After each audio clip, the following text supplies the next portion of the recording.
see your face on TV this weekend, so I don't know what happened. It's like the first time I've never seen it. It's very, very shocking to That's me. because I sat next to you. You did sit next to me, and nobody wants to show that. But you did sit next to me. I want to thank you for leaving the bag of empty peanuts next to me for the whole day. It was nice. It's good peanuts, though. Go ahead. An interesting way you eat your food, by the way. But the one thing I want to say is you had an incredibly interesting weekend. We did. A great spring. Obviously, the baseball championships.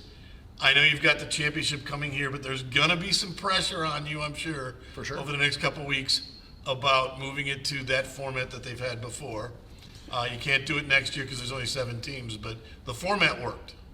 Now, what do you guys do that you learned this week that you can bring into all the tournaments you're hosting? Well, I think the big, there's a lot of things. Let's talk about the baseball tournament. Look, we negotiated a deal. Sure. And, that's the deal. I understand that people think that was really neat, and I'm sure it was great, but we're going to host baseball tournament, softball tournament, men's and women's basketball tournament. Now, that being said, there were a lot of things we learned. I'm sure we'll get into it with the next segment with Logan Lofton, our director of ticketing. But, I think the biggest thing, Jim, is to understand that it's the Southlands Championship, not McNeese's. Sure. Because when they come in, how tickets are sold, the seating, everything, it goes by the league. It's not our rules, right? The other And that's going to take time for them to learn that. Absolutely. I think the biggest disappointment I had was with concessions. Again, unfortunately, we have a third party do our concessions in Chartwells. It's obviously the fans and the normal person who goes up and buys a beer or popcorn, they think that's McNeese. Yeah. It's unfortunately it's not. Were they unprepared for the amount of people, or just? I think there was a lot of issues, but number one, it just was not efficient.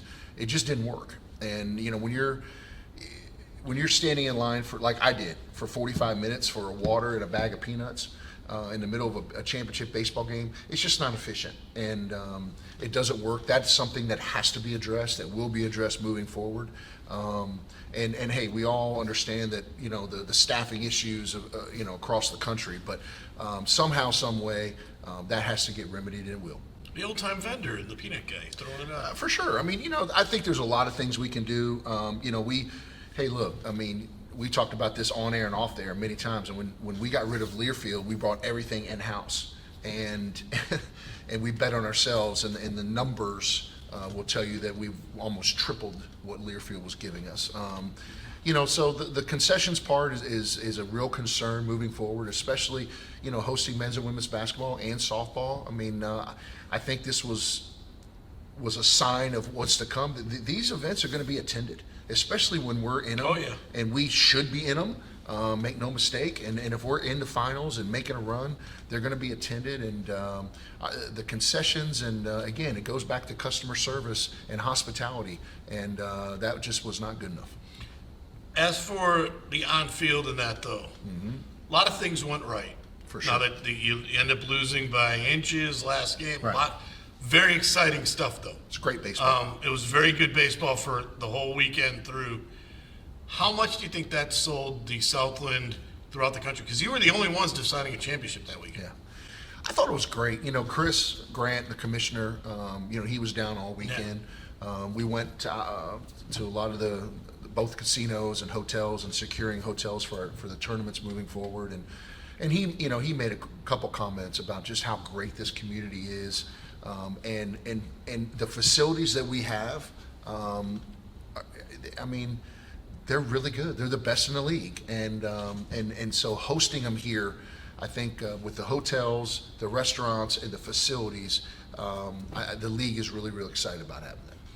And what about the community? Have you heard from the community back at all? Oh, for sure. I've heard,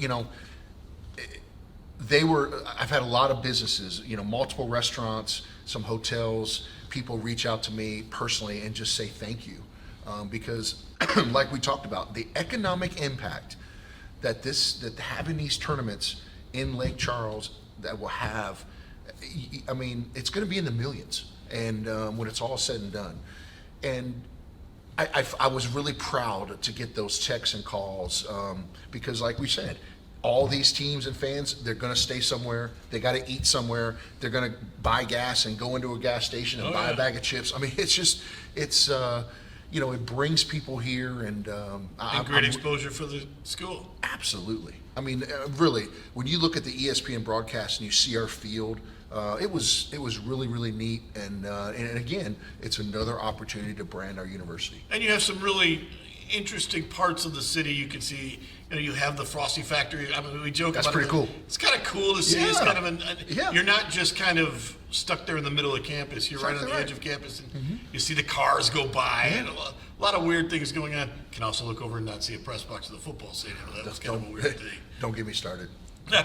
Don't get me started on the press box. But when we come back, we're going to talk about ticketing and all that. But at the end of the show, we're going to talk about the future. So Let's be do it. ready when we come back on Poke Nation after this. We're back, final segment with Coach. And I got to ask you this. Okay. A wild year, a wild 2 years for you, Yeah. but an interesting year for you guys. In as much as you had 2 new basketball coaches, you're changing football coaches, you got a new volleyball coach, you're getting a new tennis coach. Kind of interesting that 2 guys that stayed and been around the longest are the winning ones. You've got to get stability in the program. Is that the biggest thing now? Yeah, for sure. I mean, I think that, but I think we're really heading in that direction. 10 of our 14 sports all finished in the top 3. Yeah. And women's basketball was finished 4th. And those 4 programs, we made changes in 2, and the other 2 is their first year. Yeah, first so, we're definitely trending in the right direction. And in the last head coaches meeting, I told them, I said, the next, 3 to 5 years is our time. We have tournaments here, we have good coaches, our city is coming back, and make no mistake. I mean, we believe that we should be in the top 3 in every single sport. That is our goal every year, and win multiple championships. And we're on the cusp of that. We've done a great job. Coach Gilroy, which we had on a couple weeks ago, has done a heck of a job too. Quiet, doesn't get a lot of attention. For sure, he's done a heck Might of a be job. the best of all of them. No doubt. And but I take a lot of pride in hiring and retaining coaches. I think that as an athletic director, it's probably your number one responsibility behind, in conjunction with fundraising in today's world, and having a culture within the department. But both of those guys that you mentioned, Coach Landreau and Coach Hill, they're both polar opposite personalities. Oh, but, yeah. But both of them have done a great job and really have programs that I'm really, really proud of. You've had this happen. You've had softball, track, baseball, all these things happen without Tanner Stein. Yeah, And your guy coming in isn't in yet. that's right. How much of a strain has that been on, and what have you seen from your staff stepping up? First of all, everyone's tired, and not to be funny. I told the president that earlier today. My staff is they're burned out. We've been through a lot. I mean, we went from basically the caravans in July all the way till June 1st. It's been a really, really long year. I'm really proud of our staff. They've all stepped up, hosting these tournaments, and getting softball on the road. And I mean, it takes a lot of work. The normal fan or the average fan, they show up to the game, they buy the ticket and sit and getting the officials Yeah. here, getting to put on a game, it's a lot.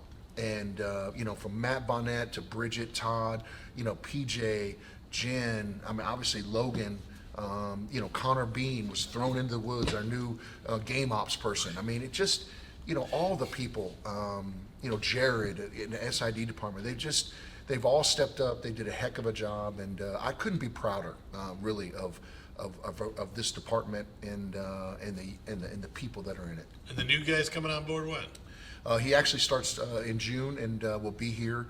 He's going to work remote for the first couple of weeks. He had to have a surgery, but he'll be here June 15th. Should make your life a little easier. Oh boy, I can't wait.